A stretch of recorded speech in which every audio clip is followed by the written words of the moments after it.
Thank you, Susan, and thank you, Democrats. So happy to be here. Memorial Day weekend. Happy to be here with my family. Let me take a minute to be serious and tell you that being from here in Pinellas County, growing up in St. Petersburg, and knowing all the veterans that I did, it was a true honor for me to serve at the Pentagon and Department of Defense for the last 6 years, working every day with those soldiers, sailors, airmen, and Marines, defending this country and defending the freedom that we have to be here celebrating this Memorial Day. But I use the word celebrate in a very serious manner. I'm sure, like many of you here in this room, I've lost friends overseas, specifically in Afghanistan. And for me, thinking about their sons and daughters, as I have my son and daughter here with me, this Memorial Day is not just about picnics. It's about making sure we know their memories. It's about making sure that we honor their memories and we honor what they served for. So I'm very happy to be here with you guys today, but I want to make sure that we're keeping in mind those families and those veterans, what they have done overseas on this Memorial Day. Now let's talk for a minute about District 13 in this congressional race. I'm so happy to be running in this race. What I've had the opportunity to do since I've left the Pentagon, working over at MacDill Air Force Base, coming back here, is to sit down all across this county. And what I hear from people from St. Pete all the way up to Dunedin is that they're looking for new representation. They're looking for someone who's going to stand up for women's health. They're looking for someone who's going to fight for our economy. And they're looking for someone who's actually going to be willing to work across the aisle in a moderate way, but stands up for those democratic values that you and I share.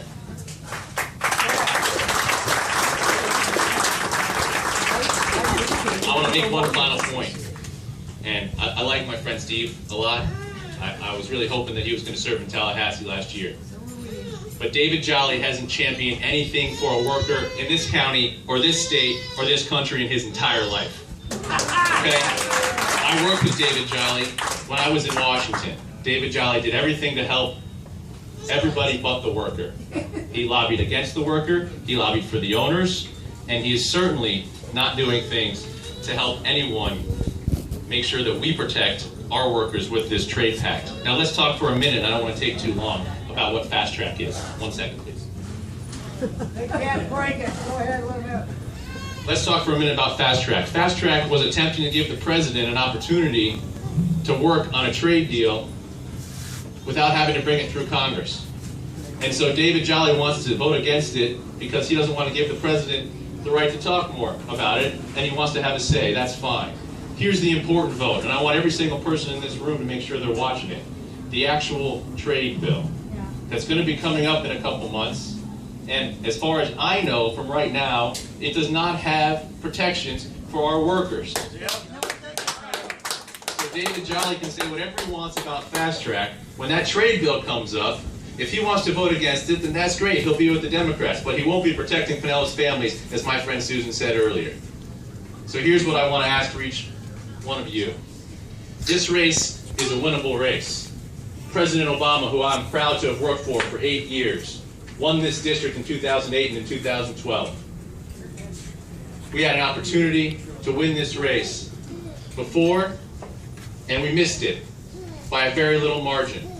Right now we have a 2016 turnout. Hopefully we're going to break that ultimate glass ceiling and have a woman president for the first time in history. But with that turnout comes our ability to win this congressional seat and have somebody representing Pinellas County that shares our demographic.